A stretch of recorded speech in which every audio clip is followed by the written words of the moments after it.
Hello, everyone.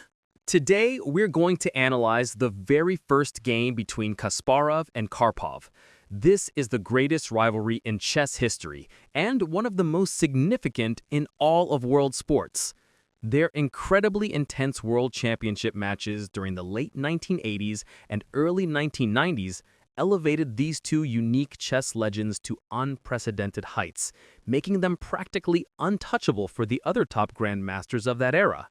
This particular game was played in Leningrad during one of the simultaneous exhibitions held by the newly crowned 12th world champion Anatoly Karpov. Among the 7 young participants was a 12-year-old Garry Kasparov. Garry Kasparov was playing the black pieces, and if anyone's wondering, I'm rooting for Kasparov here. Anatoly Karpov started the game with e4, and Kasparov, who already loved the Sicilian defense even back then, replied with c5. Next came knight f3, d6, d4. Exchanges in the center followed, and after knight f6 and knight c3, Kasparov played e6. As the 13th world champion himself would later admit, this was practically the first time in his life he played the Naisdorf variation, which later became one of his most trusted and powerful weapons. Bishop e2, preparing to castle, then e5, chasing the knight away. Knight b3, and after bishop e7, Anatoly Karpov chose a rather rare move for that time, bishop g5. He tried to throw his young opponent off the official opening theory.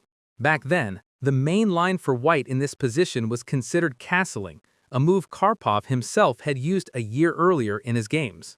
In response, Garry develops his light-squared bishop, while Anatoly pushes the f-file, threatening to capture on f6 or advance to e5, completely taking over the d5 square.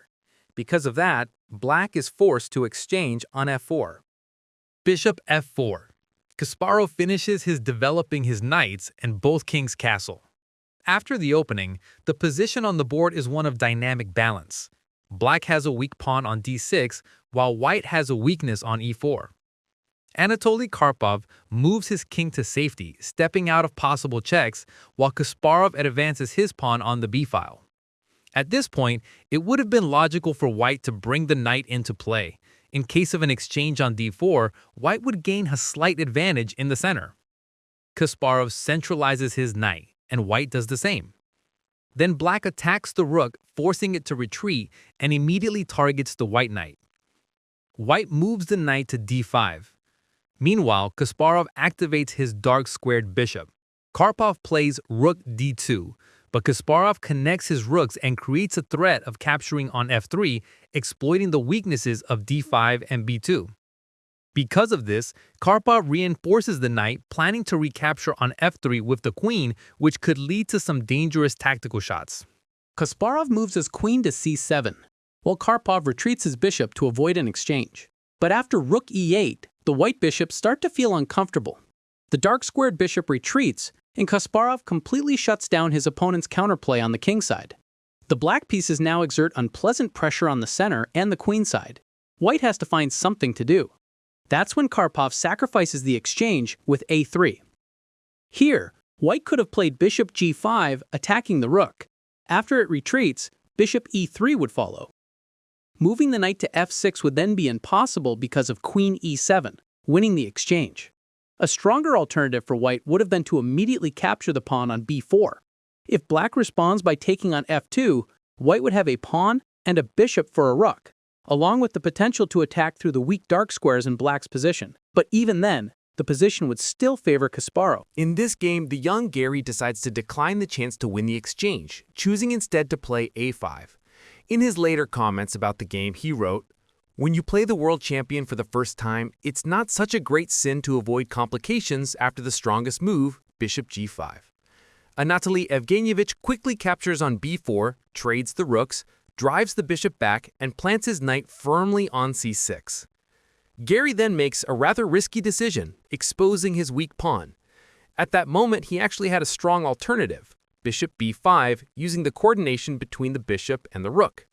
Instead, Kasparov moves his rook to the e-file where it has absolutely nothing to do.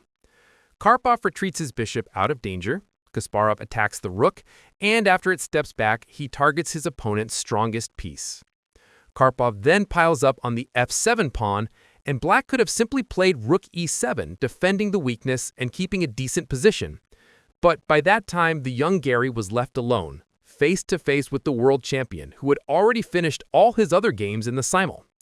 Under that psychological pressure, Kasparov blundered badly. Anatoly strikes on f7, and after the retreat delivers a double attack, a double Van Dam, simultaneously threatening mate in 1 and capturing on a6. That's exactly what Garry Kasparov blundered. He could have prolonged the fight by capturing on f2, followed by a bishop strike and retreating to d5, although even then white would have launched a terrifying attack through the weak dark squares in the enemy's camp. But in the actual game, Kasparov made yet another mistake. He captured on g1, traded on f2, exchanged the light-squared bishops, and ended up in a completely hopeless queen endgame, doomed because of white's passed pawn. The future 13th world champion chased the white king around the board for a bit, but Anatoly Evgenyevich calmly defended against all of it, slipping his king into the corner. After king g1, there came another check, and the king stepped back to h1. Kasparov attacked the pawn, white gave a check, followed by another one from f8. And finally, on move 45, Garry Kasparov resigned. If black had continued, white could simply capture the pawn on d6 and slowly promote the c-file pawn into a queen. When asked by a reporter how he explained the world champion's defeat, the young Garry simply replied, "Maybe because I was left alone with him." Just imagine it, sitting across from the best chess player on the planet. If the video didn't turn out perfectly, that's because of the temperature. And that's where we'll wrap up today's video. A truly historic game, the first ever clash between Kasparov and Karpov. Even though the young Garry lost, this battle marked the beginning of one of the greatest rivalries in all of chess history. If you enjoyed the breakdown, make sure to subscribe, leave a like, and drop a comment about which game you want to see next. See you soon, and remember, every move brings you closer to mastery.